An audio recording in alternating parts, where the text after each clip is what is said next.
Okay, Assalamualaikum warahmatullahi wabarakatuh. Bismillahirrahmanirrahim. Welcome to the sixth plenary speech addressing the theme cyber psychology and the well-being in the age of fourth industrial revolution. The talk will be conducted for 50 minutes, followed by a 10 minutes Q&A session.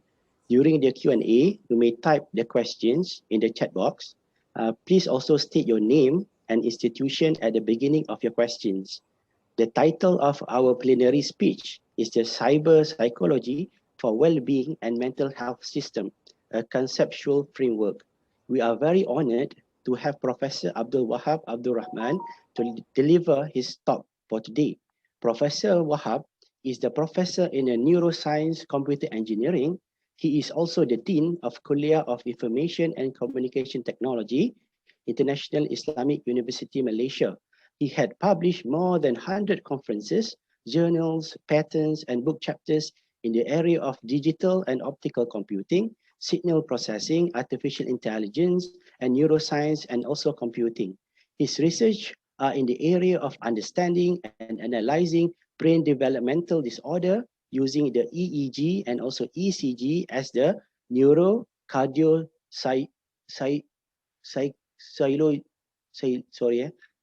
physiological data modeling in the brain and the heart. So I would like to welcome Prof. Abdul Wahab Abdul Rahman to the floor for his presentation. Tafaddal, Prof. Assalamualaikum warahmatullahi wabarakatuh. Okay, can you hear me, Izzuddin? Yeah, loud and clear, Prof. Okay, good. How's everybody? I hope that we are all staying healthy and safe, especially in this COVID situation. Now, what I will do in this particular talk is that I will introduce to you how we make use, since the topic is on IR 4.0. In other words, in this case here, I'm going to focus on AI, or artificial intelligence, or mainly on the area of artificial neural network, because artificial intelligence here could be evolving fuzzy neural network, deep learning, and many other things as far as AI is concerned.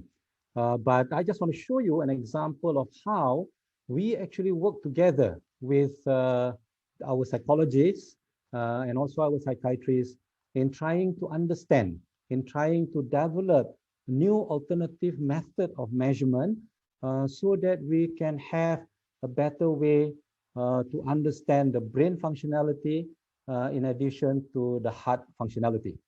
I think this is also very important and very critical. One of the examples that we have right now is that we have worked together with Penawa Hospital in Pasir Gudang, Johor Bahru, where we have developed now using the EEG, because previously they used the fMRI, which costs about 1,500 per scan. And with our EEG right now, it only costs less than 100 ringgit to actually do the analysis, and we can produce analytics as far as the brain functionality to determine whether our children, at the age of 7, primary school, to see whether they are suffering from any of this developmental disorder, especially with autistic children, with dyslexic children, and also ADHD. So therefore, alhamdulillah, I think we have been quite successful right now. Almost 100% of what we were doing in our tests, and 100% correlate very nicely with the fMRI finding and so forth. So we will continue that particular effort in that particular area. But right now, I want to talk about how can we benefit in our work together to understand a little bit more about mental health. So let me present my slide here, so that at least we can have a better idea.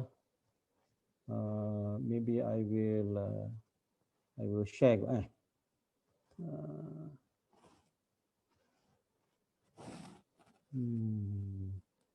Share.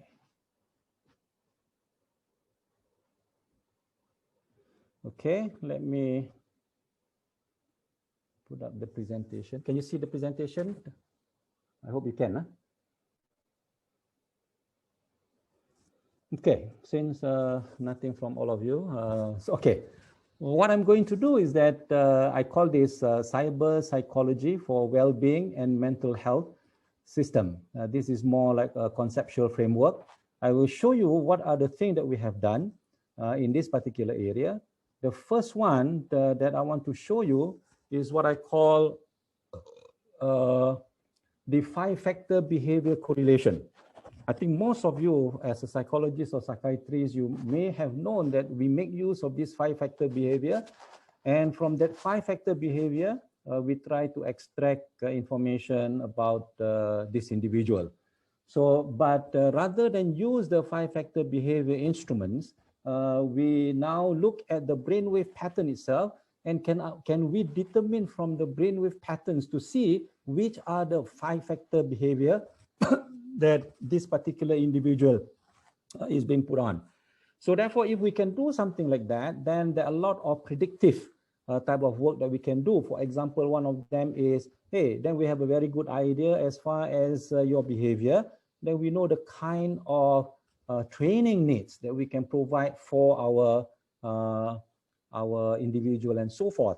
But at the same time, I want to extend this idea also to help us in understanding stress, because a lot of the situation where you talk about in terms of the mental health, as previously informed, that it is basically more towards stress. So therefore, in this case here, I also would like to show you how we have done some preliminary work in terms of understanding stress, especially before stress, which is more on dysphoria in this particular case. Okay.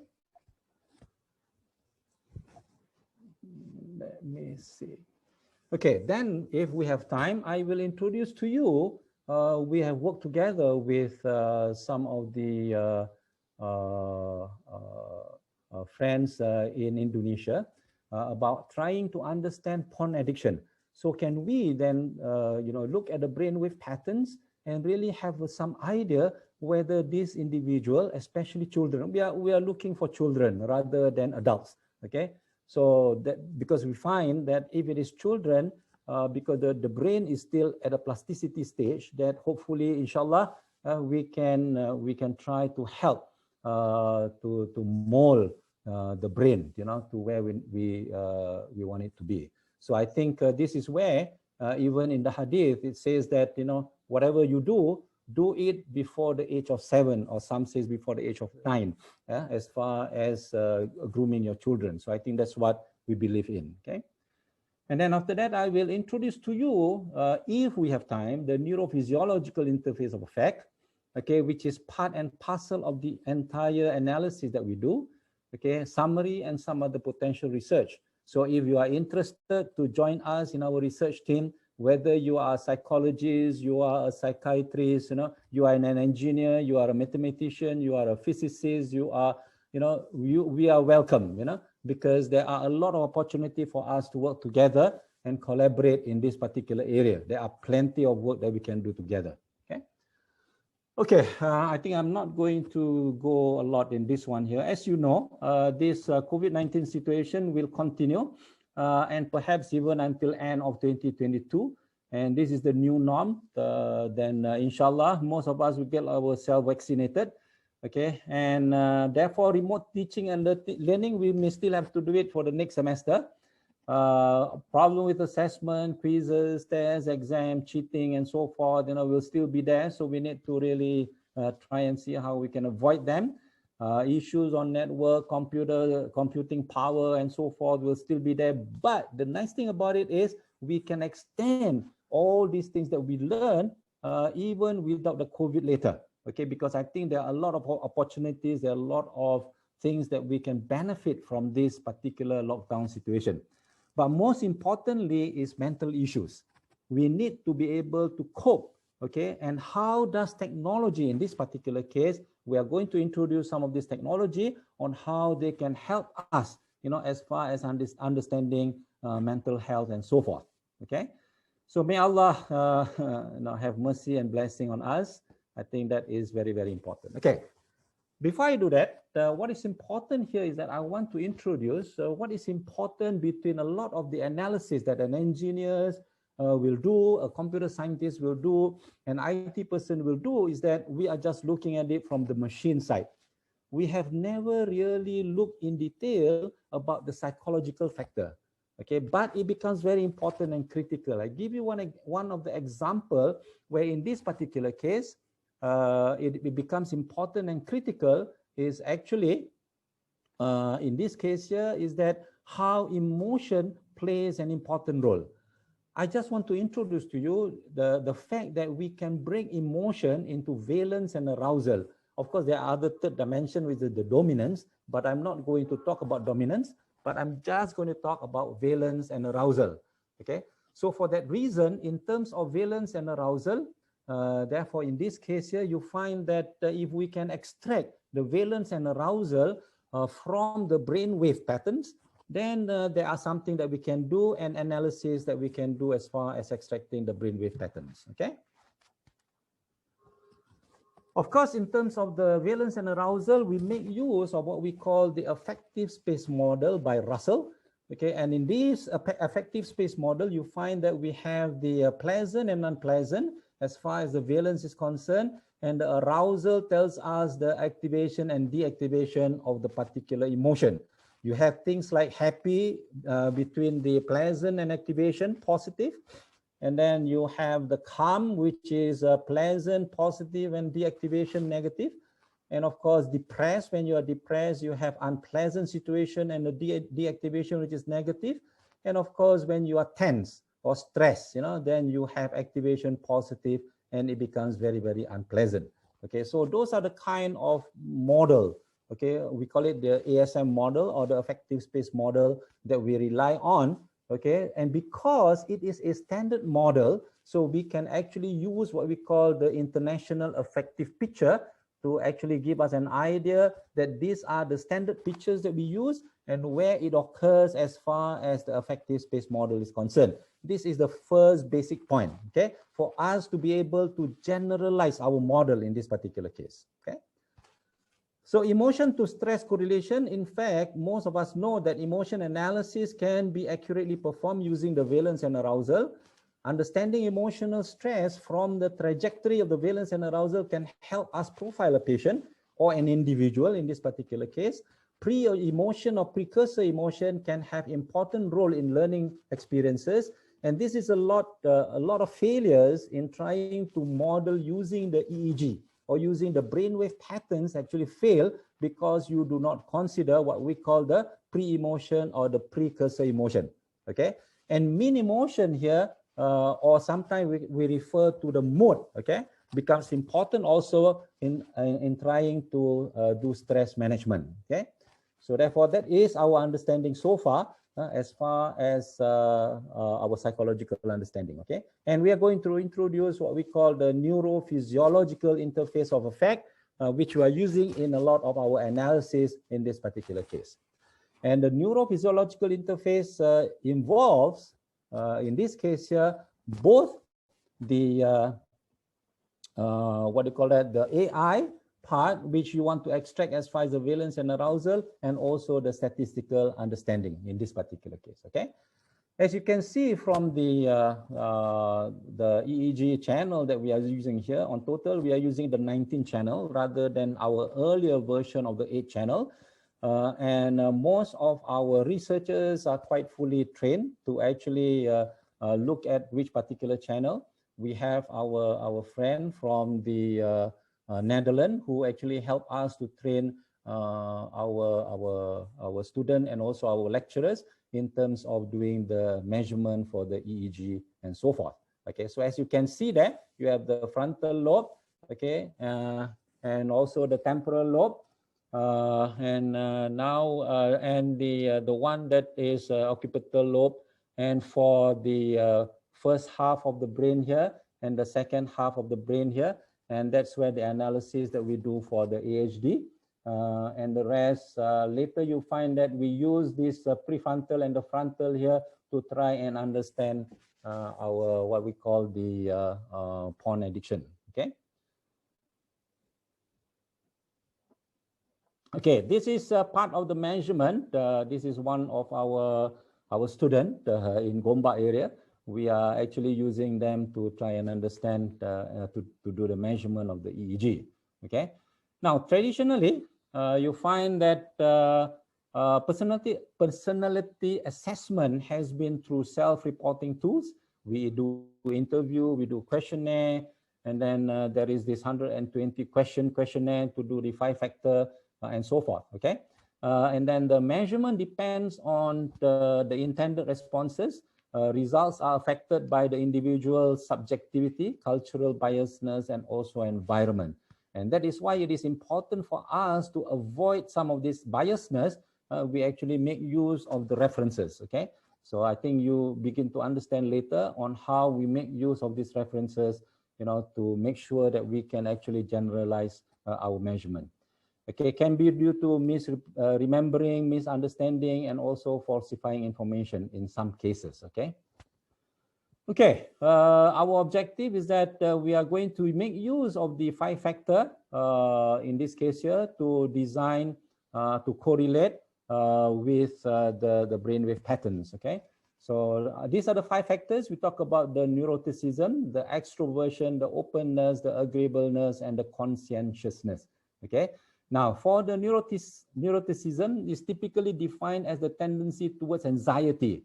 Extroversion typically characterized by outgoingness, okay, and then openness denoting receptivity to new ideas and experiences.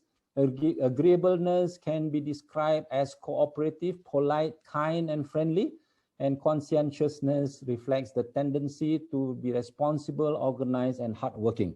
So these are the kind of 5 factors that we want to try and understand. And with these 5 factors, hopefully that we can do some kind of predictive as far as helping some of us in doing the correct type of training for this particular individual. Okay.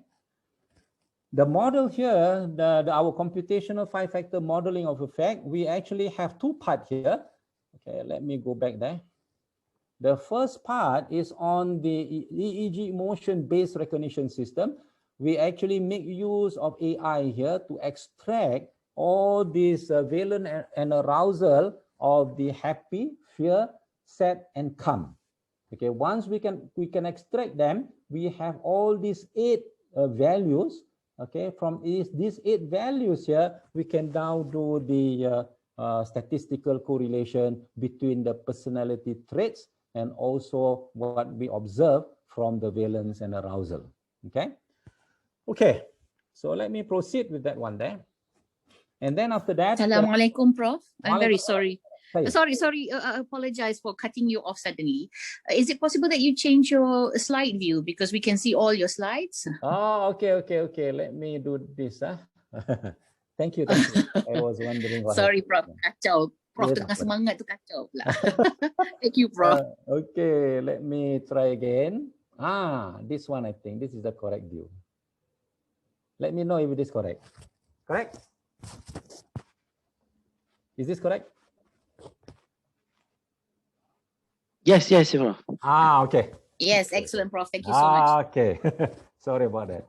Okay, so therefore, in this case here, you can see from here, for example, you have the subject 1, subject 2, and subject N. So we extract the emotion, we have some filtering, we use what we call the Bell frequency capsule coefficient, and then we have the target for all these different happy, fear, calm, and sad.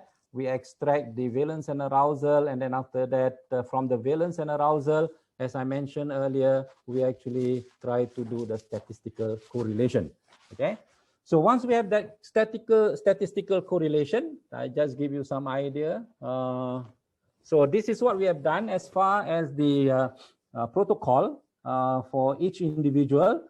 First of all, I need to know what is the resting state. As I mentioned, this resting state or the precursor emotion or pre-emotion becomes important and critical as far as we are concerned. And this resting state will tell us that during the eyes closed and eyes open, what is the emotion state of this individual, okay? And then after that, we will proceed with the 4 different emotions. This is to extract from the ASM, the Russell ASM. So therefore, we can have the V and A for the happy, fear, calm, and sad.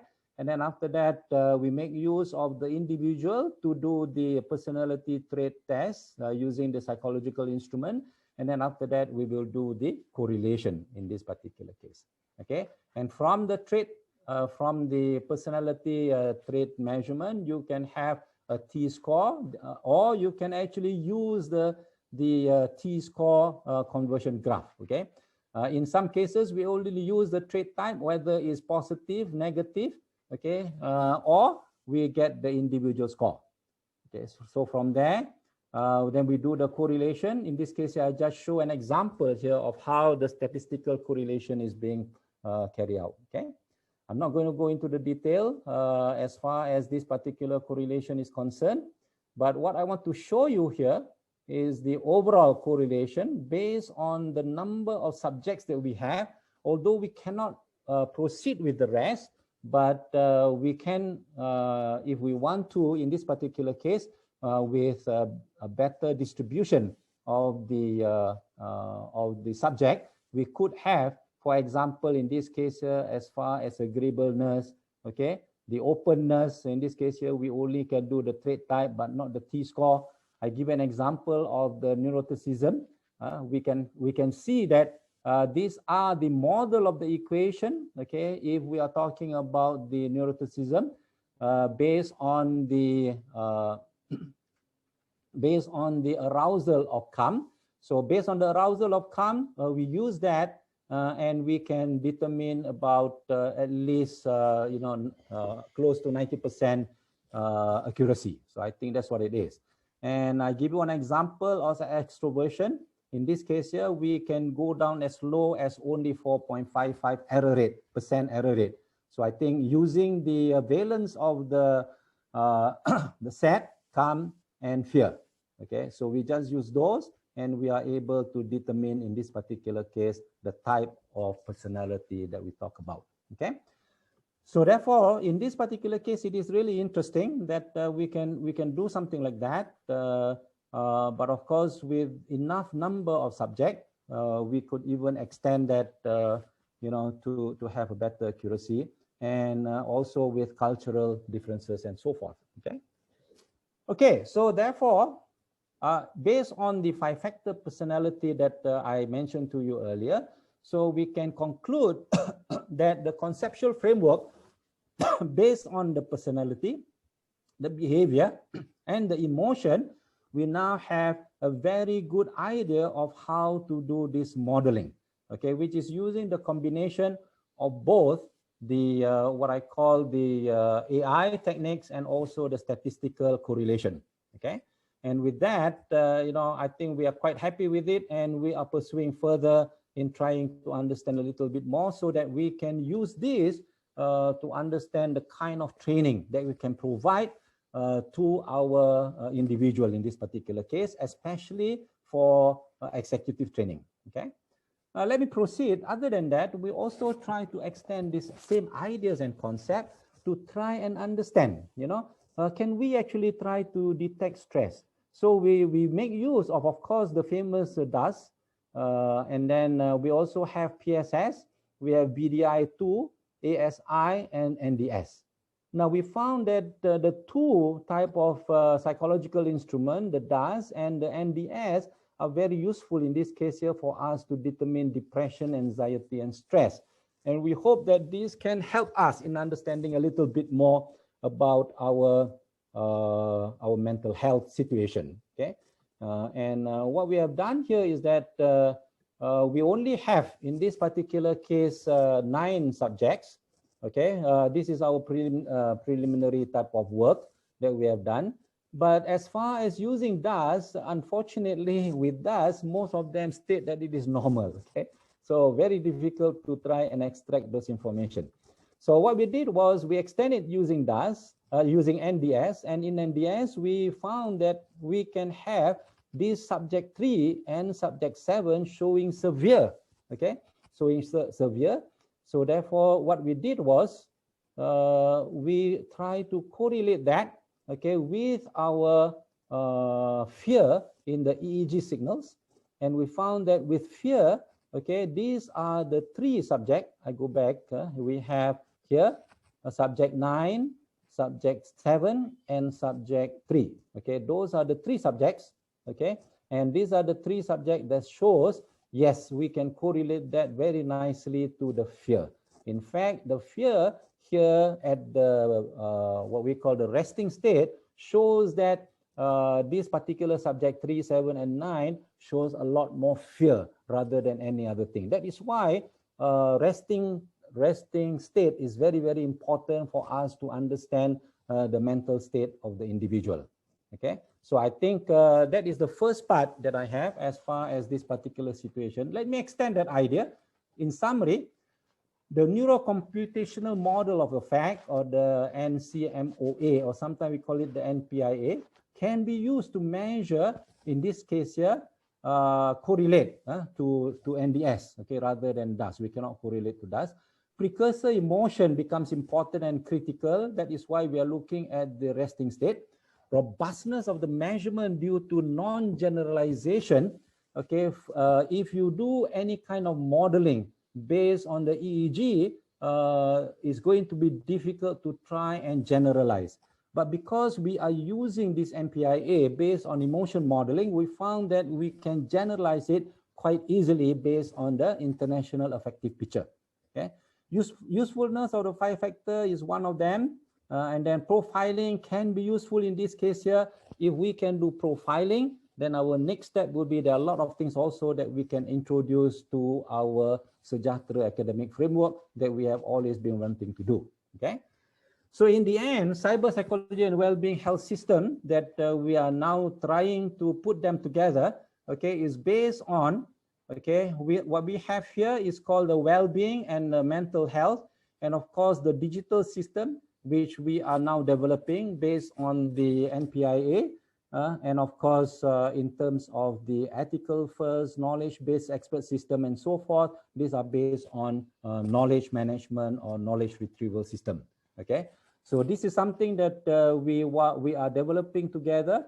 Okay, and we hope that this one here can be realized in the future in this particular case. Some of this particular system is now being used together. We are working with PAGO, okay, KLM, in trying to develop our language system using what we call this particular system as far as the humanizing or digital humanized system here.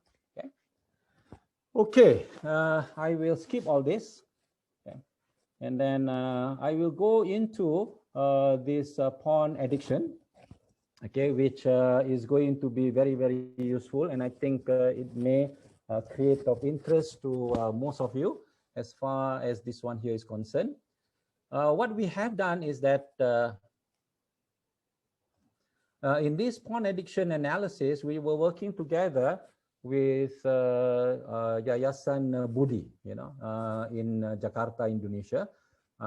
We have their student, and then we also have their psychiatrists and psychologists trying to identify some of these teenagers that have porn addiction and normal children without porn addiction.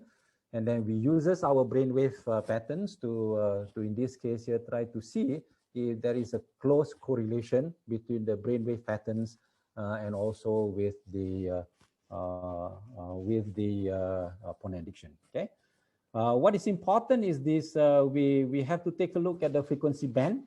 In this case here, we're talking about in the brainwave patterns. You have the delta band, the gamma band, the alpha band. Okay, these are the different band of the brainwaves. So we have to take a look at them and see which are the one that is really affecting the addiction. Okay, and then we take a look at the different protocol.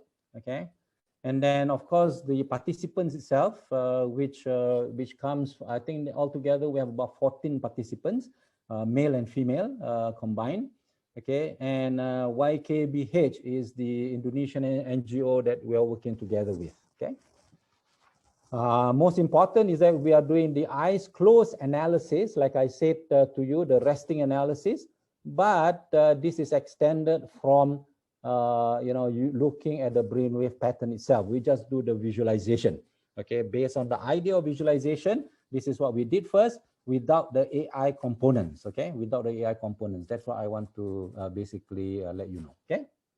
Okay.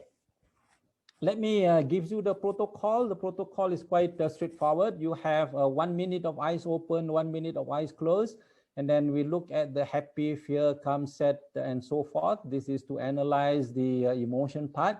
And then we do some memorized work, executive task, and then recall. And then after that, we conclude with eyes closed and eyes open again. Okay. But in this preliminary work, we only look at the eyes closed. Okay, for both before and after. Okay, so there are altogether 14 healthy participants, 5 girls and 9 boys. Okay, participate in this experiment, and their age are between 13 to 15 years of age or years old.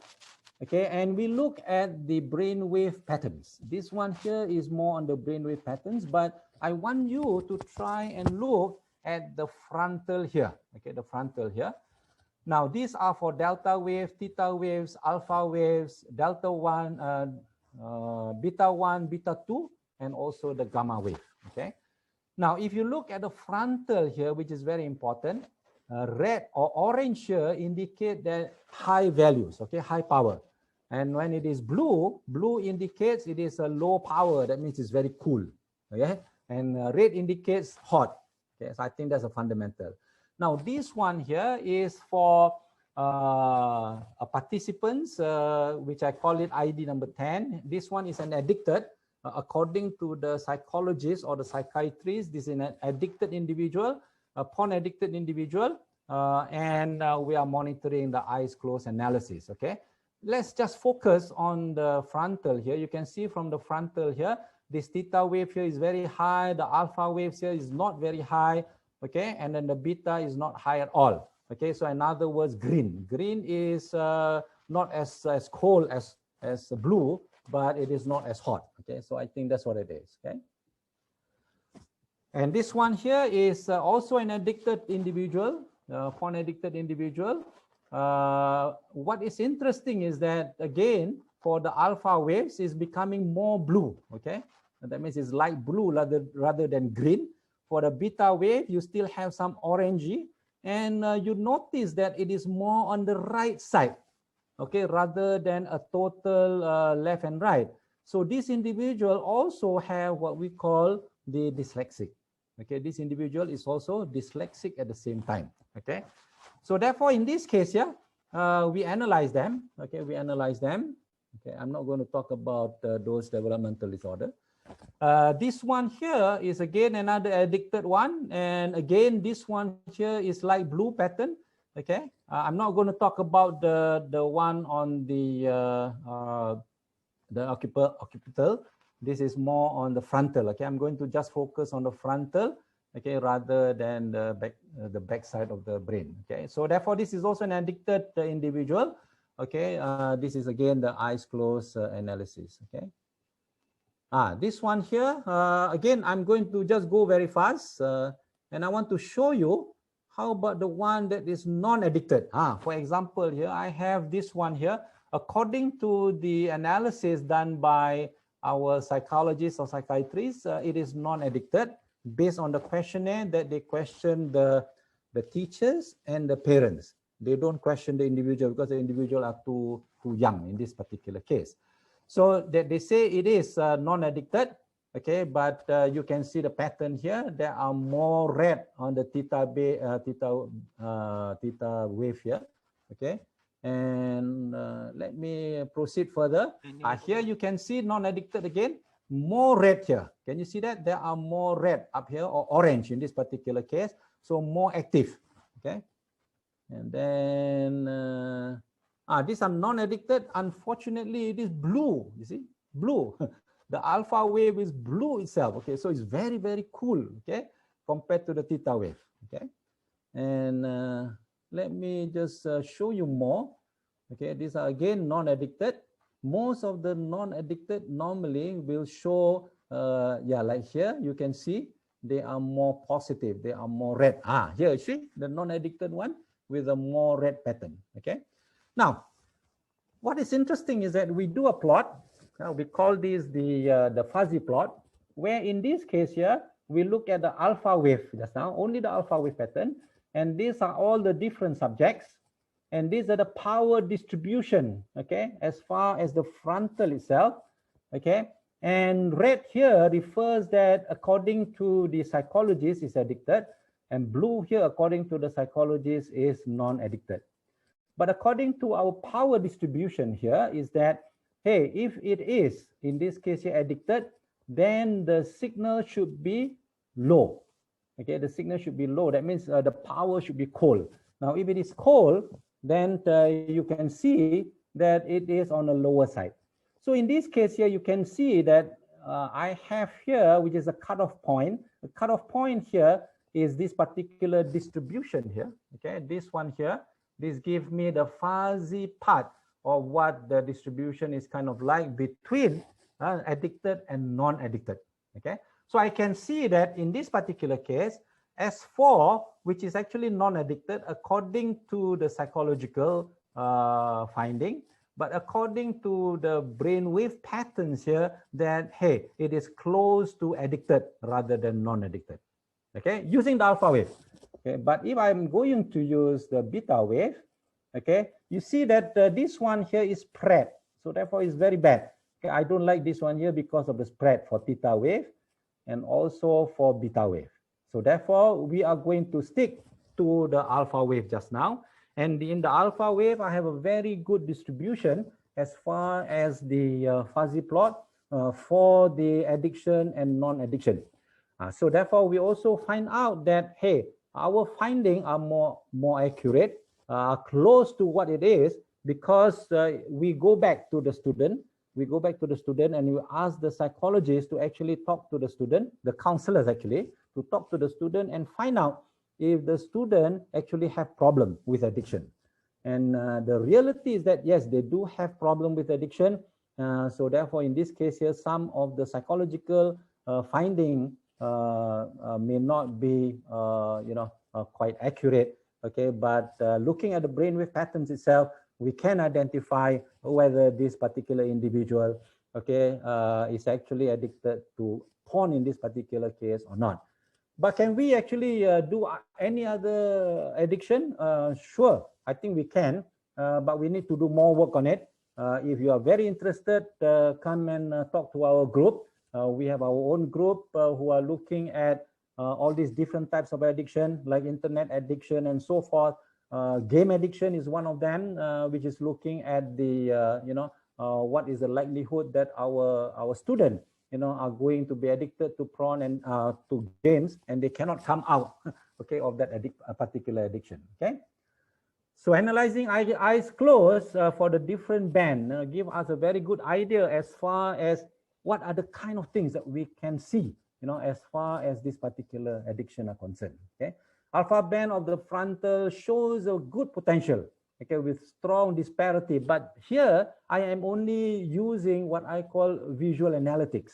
I have not looked at, for example, AI and so forth. I can look at AI analytics to give me a more concrete kind of work to say that, hey, I am very sure with how many % degree of confidence that this is what it is.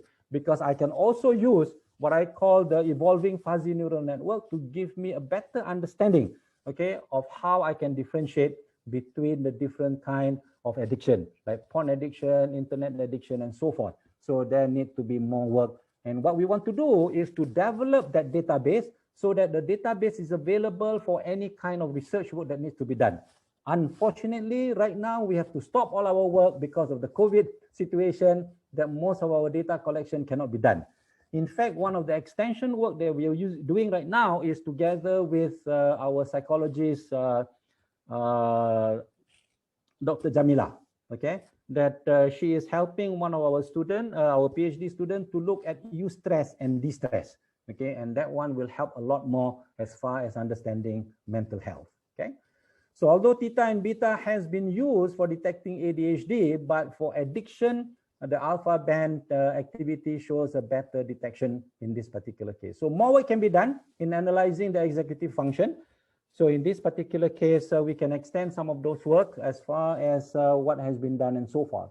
Okay, let me see in conclusion, okay, more can be learned from the human emotions. I think as far as the emotions are concerned, there are a lot more. And because of emotion, I give you an example is that we can measure, for example, mental workload, okay, using the functional near-infrared system and so forth. But that is using the blood flow, okay. In other words, but if you just use that based on something that is very, very difficult for us to generalize, okay, because in this case here, we make use of the evoked potential and so forth, you know, in order for us to understand. But what is the kind of generalization that we can do? Because brain functionality is always very different from one individual to another, and the brain functionality may change depending on your precursor or pre-emotion that you have. I think this becomes an important factor. If anyone who wants to analyze brain functionality or do some analytics on brain functionality, then you must make sure there is a very good reference that you can have. In our case, we make use of emotion reference, which is already part of the international affective picture, and we make use of that, okay, to give us a very good idea as far as the reference is concerned, okay. So behavior and mood has always been one of the reason why we want to actually understand in this particular case. Mood is a very good example which can affect not only behavior, but also mental health situation. A continuous bad mood, I'm very sure most of the psychologists and psychiatrists will agree with me, a continuous bad mood will in the end affect the mental health situation of this individual, okay? So therefore, we can do that. Memory effectiveness is another one. There are a lot of work in trying to understand the mental workload, which relates to what they call the memory effectiveness, okay? But I'm not going to basically talk about it in this particular case. Brain developmental disorder, this is one of our initial work that we have done with Penawa Hospital in Pasir Gudang, and we are continuing that particular work to validate some of our finding, and we are continuing to improve our algorithm in this particular case. In addition to just looking at the three different types of mental developmental disorder, brain developmental disorder, which is the ASD, ADHD, and the dyslexic, we are also developing together with the therapists as far as what are the kind of what do you call that intervention. Okay, this is more on multimedia intervention that we have developed together with them. Okay, so that these children can continue do their multimedia intervention not only in the school, in the institute, but also at home. In this particular, to help them speed up as far as the intervention process. Okay. Depression, stress, and anxiety will always be there. We are very much welcome anybody who wants to help us and collaborate with us in this particular area. We are very, very happy. I think as far as the Kulliyyah of Allied Health Science, we have to work together with Prof. Susanna's people as far as the and also the Kulliyyah of Medicine as far as depression, stress, and anxiety, and we are going to continue working on this particular area together with them, especially in trying to understand the effectiveness of our inclusive education system, you know, in the school. Okay, and many more. Okay, I'm going to stop there right now. I think my timing is just nice. I hope that Izzuddin will tell me yes, Prof. Okay, Prof. Thank you very much. Very riveting speech, Prof. Okay, so thank you very much, Prof. I think we have benefited greatly from your talk. I think now we can open to the floor for some Q&A sessions. I think in the text box, we have already gathered a few. So let me start with Sister Norwina Muhammad Nawawi. Okay, she said, Assalamualaikum, Prof. Interesting studies. Could you expand the spatial context of the respondent or the participants that were exposed to when they were being studied. This for which study? Yeah, do we know whether it is for the porn addiction or is it for the behavior? I think the previous one, Prof, before the porn addiction. Okay, the behavior. Most of the behavior study are our student, okay, in Gombak area. So therefore, they are limited to the student. We have not extended out, okay, to, for example, we wish that we can extend it out to individual in the company, for example, individual in, different types of company, maybe a law firm, maybe, industry, maybe in the factory environment. So I think that is something that we would like to do. So that we can profile them and then give us a better idea as far as how effectiveness are this profiling.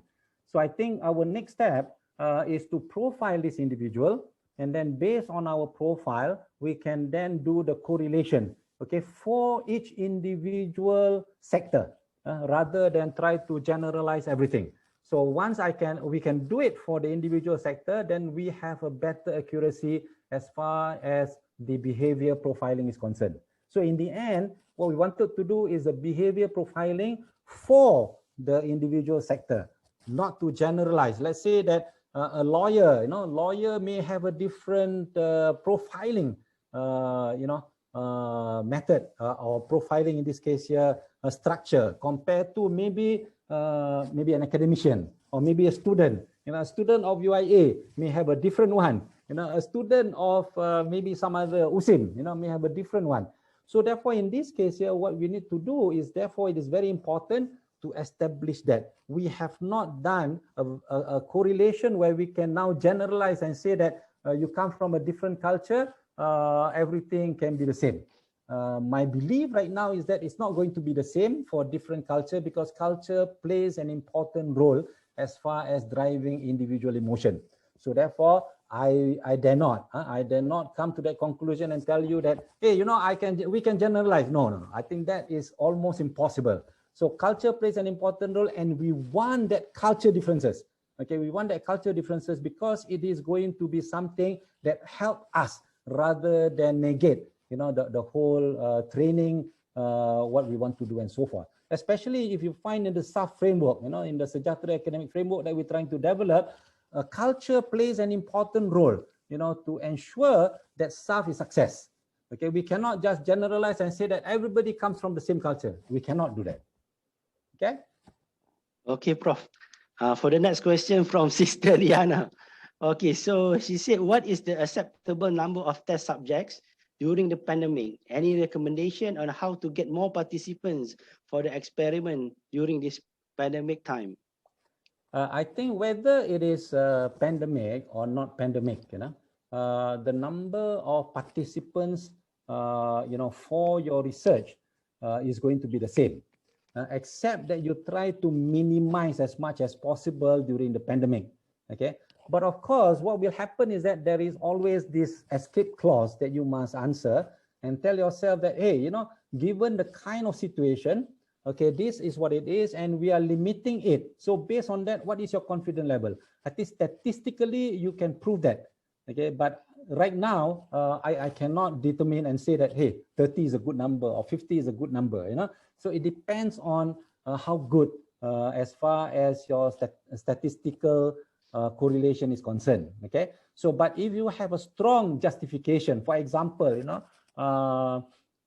let me give you an example that in engineering, when we do our analysis, we don't go on subject, but we go on instances. In other words, I may only have 5 subjects, but if I have a different spread of that 5 subjects, and I look at the different instances, because I'm looking from the engineering perspective, that I can derive the different instances, and that different instances, if I can prove that it gives you a randomized situation, as far as, even though I have 5 subjects, but it can randomize the performance of the brainwave patterns, then I can say that, hey, these are enough, because now I have about 1,500 instances for me to really analyze. You understand? So therefore, in this case here, it depends a lot on the factors that you want to actually do the measurement.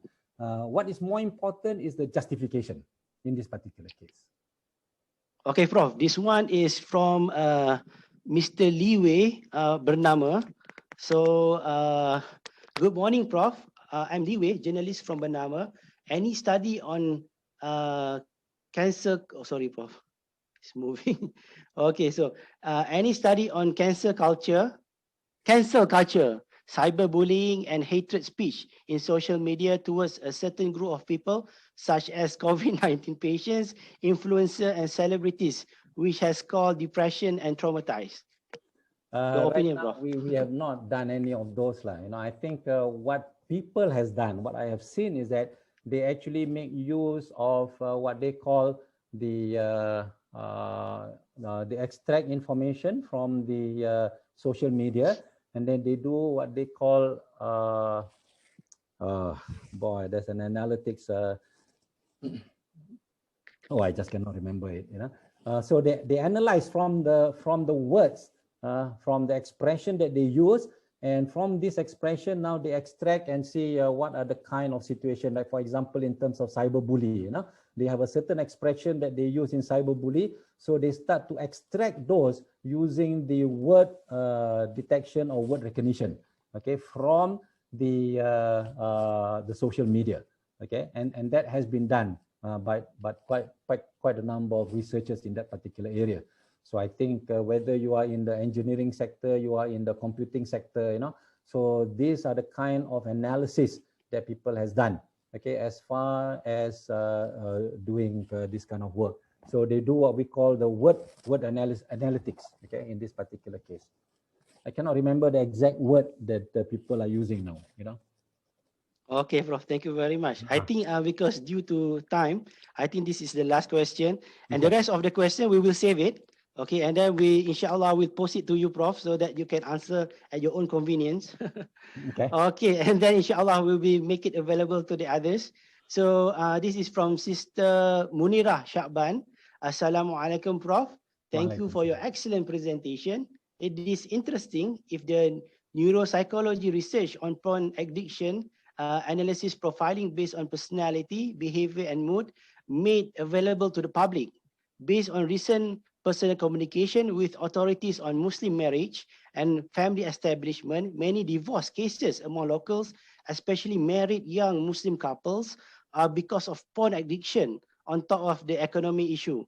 It is disturbing when the trend is increasing, said the personnel. While we admit the importance of improving knowledge to strengthen the practice of religion, perhaps a reliable intervention can be formulated based on the empirical findings from the research to help save our family institution and community in the spirit rahmatil alamin. Do you have any insight, Prof, with comments? MashaAllah.